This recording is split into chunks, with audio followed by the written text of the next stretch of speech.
শহরে একসময় চলতো সরকারি বাস, পরে এই সরকারি বাসের পরিষেবা বন্ধ হয়ে যায়। এখন দুর্গাপুর শহর জুড়ে চলে মিনি বাস। কিন্তু দুর্গাপুর শহরে যেভাবে দূষণ বেড়েছে তার জন্য গ্রিন এনার্জি বাসের খুব প্রয়োজন এবং দুর্গাপুর পুর নিগম এই আর্থিক সহায়তা করছে দক্ষিণবঙ্গ রাষ্ট্রীয় পরিবহন সংস্থাকে এবং দুর্গাপুর নগর নিগমের এই আর্থিক সহায়তায় দক্ষিণবঙ্গ রাষ্ট্রীয় পরিবহন সংস্থা তারা 2টি বাস নামাতে চলেছে দুর্গাপুর শহরের বুকে, যার ফলে উপকৃত হবেন দুর্গাপুরের মানুষ এবং দুর্গাপুরের যে পুরনো বাস, সেই সমস্ত পুরনো বাস থেকে দূষণ ছড়াচ্ছে সে সমস্ত পুরনো বাসগুলোকেও তুলে নেওয়া হবে বলে সরকারি সূত্রে খবর।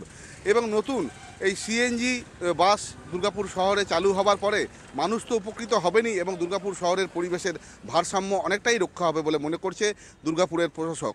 যেভাবে ক্রমবর্ধমান পলিউশন দিল্লির পরেই আমাদের স্থান, সে জায়গায় আমরা নানাভাবে চেষ্টা করছি কিভাবে পলিউশন কমানো যেতে পারে।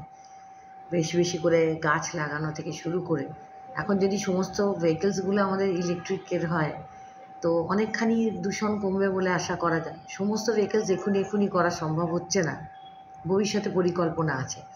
এসবিএসটিসি যে উদ্যোগটা নিয়েছে তাতে হচ্ছে যে তারা 2টো ইলেকট্রিক বাস চালু করবেন এবং গোটা 16 সিএনজি বাস ওনারা চালু করবেন।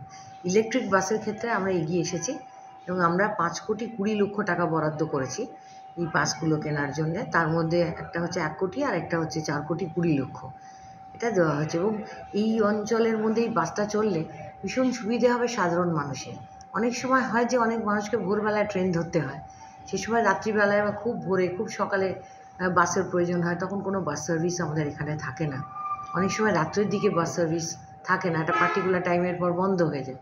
আমরা চেষ্টা করব সেই ইলেকট্রিক বাসগুলোকে চালাতে সেই সময়, যেই সময় মানুষ সেই বাসের পরিষেবা পেয়ে গিয়ে ট্রেন ধরতে পারেন।